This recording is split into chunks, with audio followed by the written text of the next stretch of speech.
বাবা আপনাকে 3 বছর ধরে ফোন করে যাচ্ছে, আপনি ডেট দিচ্ছেন না, এবছরে আপনাকে পেয়েছি, তা আপনি বলুন কেমন আছে। আমি বললাম বাবা খুব ভালো আছি, তবে কষ্ট হচ্ছে কেন, দিনরাত দৌড়দৌড়ি করতে হচ্ছে, আর এই তো কটা দিন, তারপরে তো আর আমাদের কেউ ডাকবে না। তো আপনি বলুন আপনি কেমন আছেন, আপনার কোম্পানি কেমন চলছে, সল্টলেকে আপনার অফিস, অত বড় অফিস আমি জানি কেমন চলছে, কোটিপতি মানুষ। বলছে কি বলবো বাবাজি, খালি টেনশন আর টেনশন। সে কি গো, বাড়ির সামনে 4-5টা বড় বড় দামি দামি গাড়ি, স্করপিও গাড়ি, মার্সিডিজ গাড়ি দাঁড়িয়ে আছে, এলাকার মধ্যে সব থেকে ধনী আপনি, আপনার চাল কল রয়েছে, গম কল রয়েছে, সল্টলেকে অফিস, আর ছেলে আপনার ডাক্তার, বৌমা ডাক্তার, আপনি বলছেন টেনশন।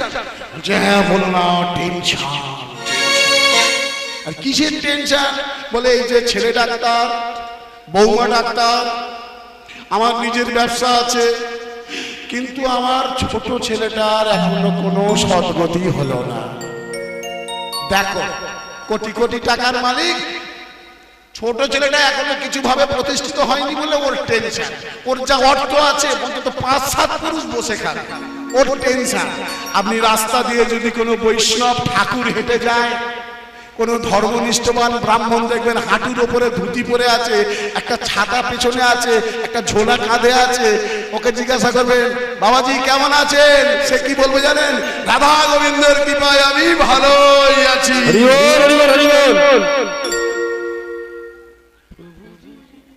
তাহলে পৃথিবীতে সুখী কে গো? যারা প্রচুর অর্থ আছে সে কি সুখী? না না, অর্থই তো অনর্থের মূল কারণ। আজ অর্থের জন্য দেখতে পাচ্ছেন না কোটি কোটি টাকা গচ্ছিত করে রেখেছে, কিন্তু সেই টাকা থাকা সত্ত্বেও জেলে গিয়ে থাকতে হচ্ছে। অর্থই অনর্থের মূল কারণ, আর পরমার্থই হলো পরমানন্দ। এই যে ছেলেগুলো যারা কীর্তন করায়, এই যে কমিটির ছেলেরা, এরা আমাকে ফোন করে প্রায় সময় বিরক্তি করে, বাবাজি এত টাকা দিতে পারবো না, যত সামান্য একটু পয়সা দেবো, আপনাকে কীর্তনটা করতেই হবে, ভক্তরা গত বছর করেছেন, ভক্তরা চেয়েছে আপনাকে করতে হবে। আমি এদেরকে বুদ্ধি দিই যে দেখ, এলাকা থেকে চাঁদা তুল, 5টা মালসা দিয়ে, 10 মালসা দিয়ে, বাকি টাকাটা নিজেদের পকেটে রেখে দে। এরা শোনে না ওসব কথা, এরা বলে বাবাজি খালি গচ্চা চলে যাচ্ছে, খালি গচ্চা চলে যাচ্ছে, তাও কীর্তন আমরা করাবই। কেন গো? এদের মধ্যে একটা এমন বুদ্ধি ঢুকে গেছে মাথা, এদেরকে আর অপবুদ্ধি যে যত দিক না কেন কোনো কাজ হবে না। ঘর থেকে টাকা এনে কম পড়লে এরা সেই টাকা পেমেন্ট করে এরা কীর্তন কিন্তু চালিয়ে যাবে। এরা অর্থটাকে প্রধান দেখে না, এরা দেখে পরমার্থটাকে। পুণ্যভূমি ভারতবর্ষের জন্য যারা পরমার্থকে আপন করে নিয়েছে, তারা তাদের স্ট্যাচু, তাদের ছবি, তাদের মূর্তি দেখবেন আজকে কোনায় কোনায় ছড়িয়ে গেছে। নেতাজি সুভাষ চন্দ্র বসু, যিনি তৎকালীন সময়ে একটা উচ্চ পদ পেতে পারতেন, কোটি কোটি টাকা রেখে যেতে পারতেন, কিন্তু সেসব জলাঞ্জলি দিয়ে এমন কর্ম করে গেলেন, আজ কত বৎসর হয়ে গেছে তিনি আমাদের মধ্যে নেই, কিন্তু আজও তিনি অমর হয়ে আছেন। বিদ্যাসাগর, ছোট্ট ছেলে ক্ষুদিরাম, মাতঙ্গিনী হাজরা, কত নাম বলবো বলুন তো? আজ তারা মরে গিয়েও আমাদের মধ্যে অমর হয়ে আছে। কেন? হেলাতে জীবন কাটাইও না,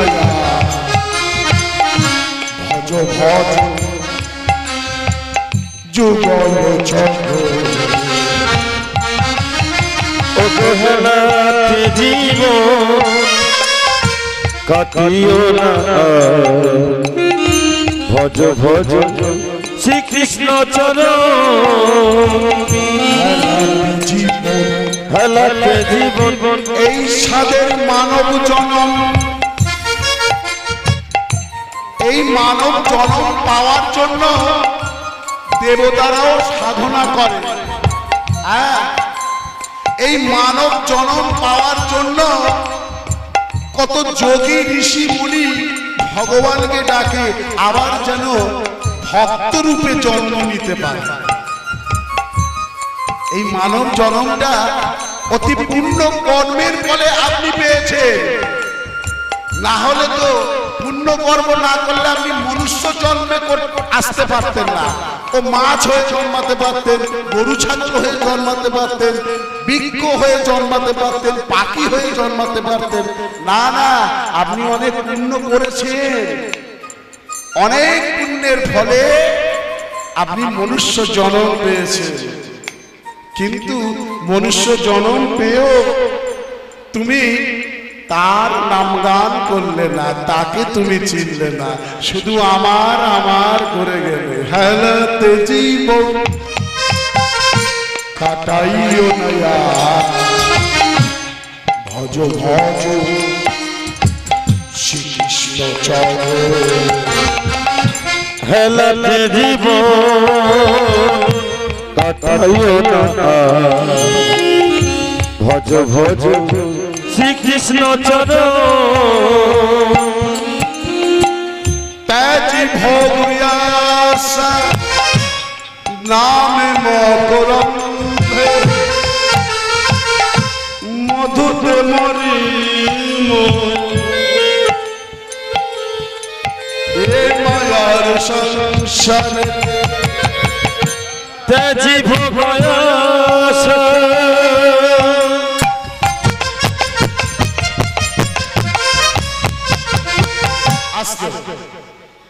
যে যত ত্যাগী সে তত ভোগী, আর যারা যত ভোগী তারা তত রোগী।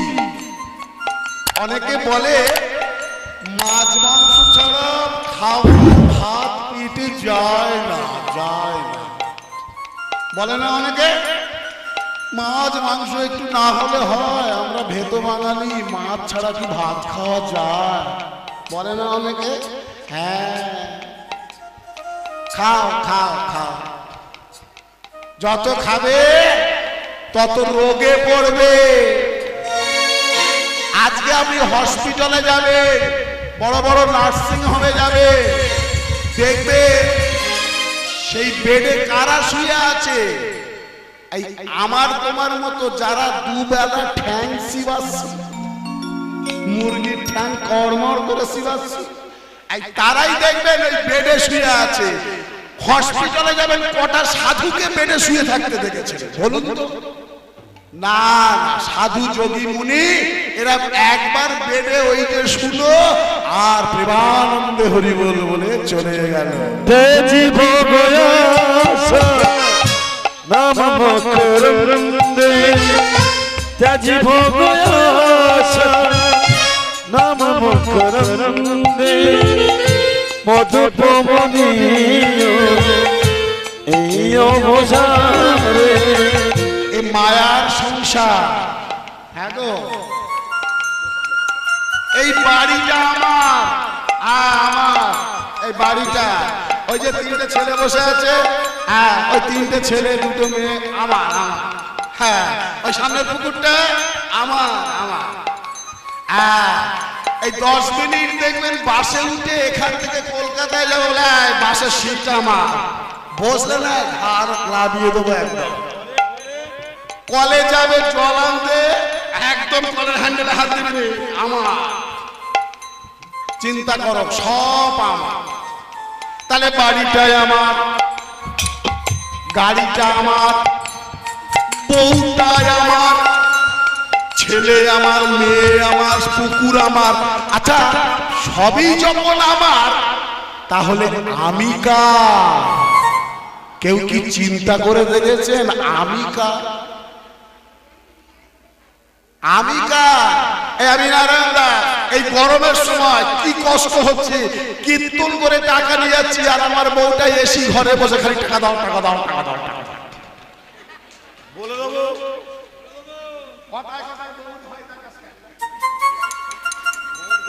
খালি ভয় থাকে, মাঝে মাঝে যাবে আর কানে তুলবে কথা। তাহলে চিন্তা করুন, আমি এই এত কষ্টের মধ্যে, এত গরমের মধ্যে দুবেলা দৌড়ি করে মোটা মোটা বান্ডিল তার হাতে যতক্ষণ তুলে দেবো ততক্ষণ সে আমায় ভালোবাসবে। আর যেদিন আমি তাকে অর্থ দিতে পারবো না, যোগান দিতে পারবো না, সেদিন সে কিন্তু আমাকে তার ভালোবাসার জায়গাটা থেকে ধীরে ধীরে সরিয়ে দেবে। আজ তুমি উপার্জন করছো, ছেলের জন্য রেখে যাচ্ছ, মেয়ের জন্য রেখে যাচ্ছ, ভবিষ্যৎ প্রজন্মের কথা চিন্তা করে রেখে যাচ্ছ, ভগবানের নাম গান করার তোমার সময় হচ্ছে না।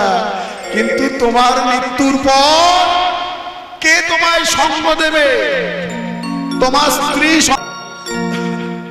তুলসী তলাতে সন্ধ্যা দিতে হয় সন্ধ্যাবেলা। আজও বাংলা, বিশেষ করে বাংলার মায়েদের কাছে, বাংলার বোনেদের কাছে সেই যে ব্রহ্মা কন্যা সন্ধ্যা, যিনি অপবিত্র হয়েছিলেন, তিনি আজও সন্ধ্যাকালে বাংলার মায়েদের কাছে, বাংলার বোনেদের কাছে আসে, তুলসী তলায় ভিক্ষার ঝুলি নিয়ে দাঁড়িয়ে থাকেন। আর কি বলে জানেন? ওগো বাংলার মায়েরা, ওগো আমার সনাতনী মায়েরা, তোমরা তুলসী তলাতে প্রদীপ দাও। প্রদীপের যে আলো সোনার মতো উজ্জ্বল, যত উজ্জ্বল হবে আমার শরীরও কালো থেকে ততই উজ্জ্বল হবে। তাই সন্ধ্যা দেওয়ার নিয়মটা আজকে থেকে নয়, সেই সত্য যুগ থেকে পালিত হয়ে আসছে। শিলাবতী হাতে প্রদীপটা নিয়েছে, নিয়ে তুলসী তলায় গিয়ে কি বলছে জানো? সাজের বেলা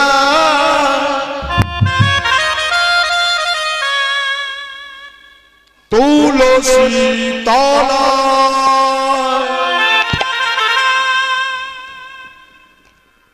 প্রদীপ লয়ে হাতে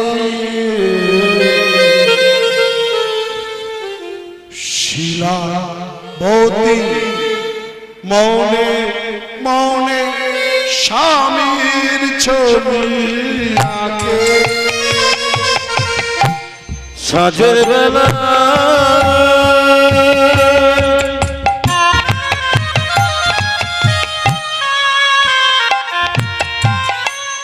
তুলসী তলায়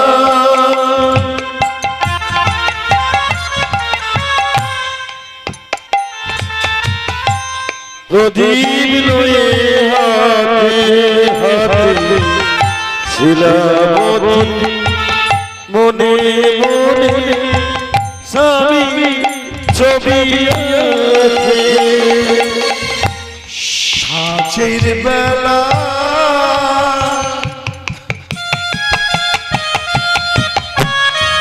ফিরে এসো স্বামী, আমার কাছে ফিরে এসো। আজ তো 6 দিন পেরিয়ে গেল, 7 দিনের দিন। তুমি তো বলেছিলে 7 দিনের দিন তুমি আমার কাছে ফিরে আসবে। এসো স্বামী, তুমি আমার কাছে চলে এসো, তুমি তো কথা দিয়ে গিয়েছিলে। সাজের বেলা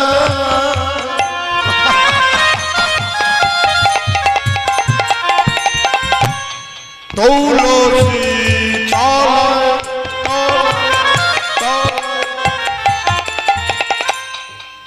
প্রদীপ লয়ে হাতে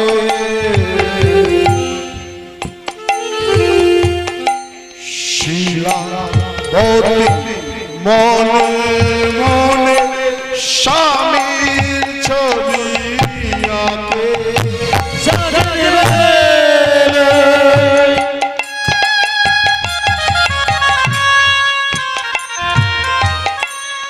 তুলসী তলায়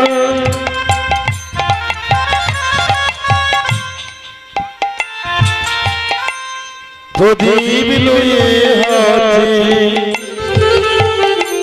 শিলাবতী মনে মনে স্বামীর ছবি আঁকে। ফিরে এসো স্বামী আমার কাছে, আর ফিরে এসো স্বামী, ফিরে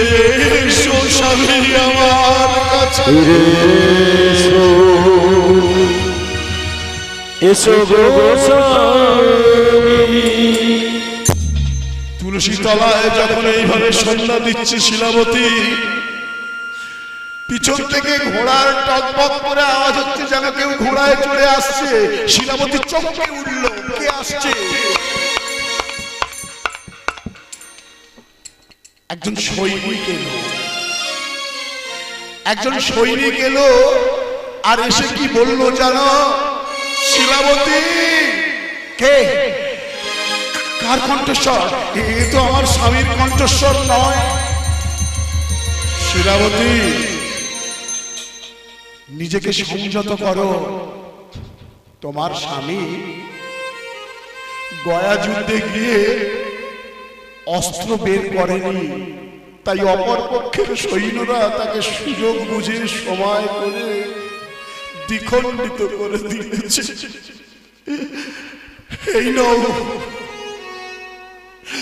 আমাদের রাজার তরফ থেকে তোমার স্বামীকে দাহ করে দেওয়া হয়েছে, আর এই সবটা আমরা তোমার কাছে দিয়ে গেলাম। না, এটা হতে পারে না। আমার স্বামী আমার কাছে চলে যেতে পারে না। ভগবান, তুমি তো আমার গর্ভের সন্তান দিয়েছো আনন্দের জন্য। আমরা তুমি স্বামী স্ত্রীতে আনন্দ করব, সন্তানকে কোলে নিয়ে আমরা পুত্র সুখ পাবো, সুখ পাবো। আজ কেন আমার থেকে আমার স্বামীটাকে তুমি কেড়ে নিলে? এই কি তোমার লীলা প্রভু, এই কি তোমার খেলা। দয়া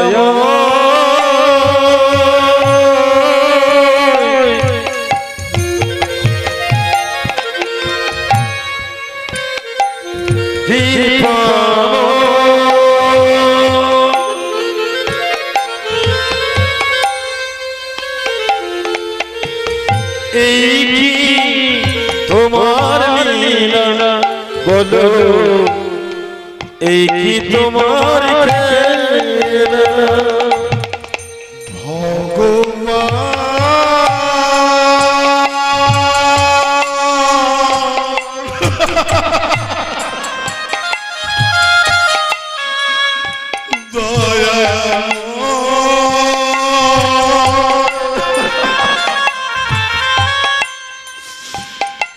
বলতে পারো ভগবান, এই কি তোমার লীলা বলো, এই কি তোমার খেলা।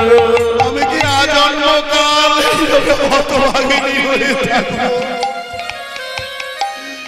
তুমি কারে হাসাও, কারে কাঁদাও,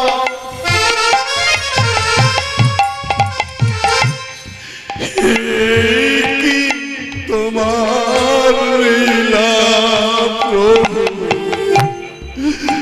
এই কি তোমার লীলা। তুমি করে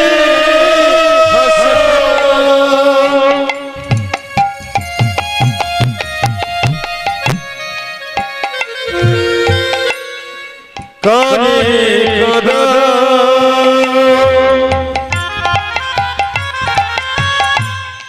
এই কি তোমার লীলা বলো, এই কি তোমার খেলা।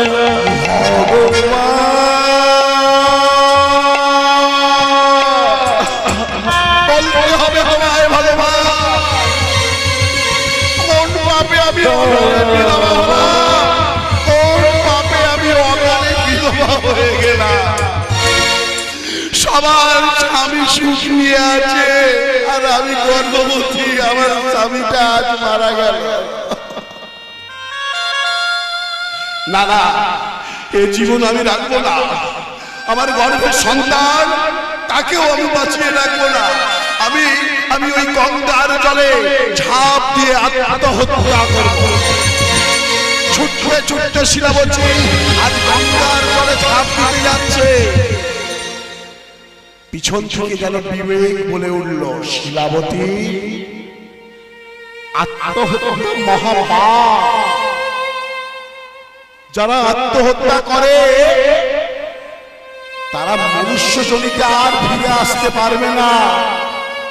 হ্যাঁ মায়েরা, বাবাদেরকেও বলছি, সমস্ত জগৎ জানো, আত্মহত্যা মহাপাপ আমরা তো সবাই জানি বুঝি, তাও এত দুর্ঘটনা কেন ঘটতে দেখি? গ্রহচক্রের ফিরে, হ্যাঁ, মৃত্যু তার শিয়রে, তাই তো সে আত্মহত্যা করে। আর যার মৃত্যু থাকে না, ওই এক বোতল বিষ খেয়ে নাও না, তাও দেখবে হসপিটাল থেকে ফিরে আসবে, তোমার মৃত্যু হবে না। এমন আমার এই ছোট্ট জীবনে আমি দেখেছি, ঘরে আলনা থাকে না কাপড় চোপড় রাখার জন্য, যে কাঠের আলনা বলে, ওই আলনাতে গামছা দিয়ে গলায় দড়ি দিয়ে বসে আছে, ওই গামছা। কেন? মৃত্যু তার শিয়রে, সে যাই করুক না কেন মৃত্যু তাকে গ্রাস করবে। যখন তার পতন ঘনিয়ে আসবে তখন তাকে মরতে হবেই হবে। আসার যাওয়া, মৃত্যুই হলো পরম সত্য, আর সব মিথ্যা মিথ্যা। কেউ যেন বলে উঠল পিছন থেকে, শিলাবতী, আত্মহত্যা মহাপাপ।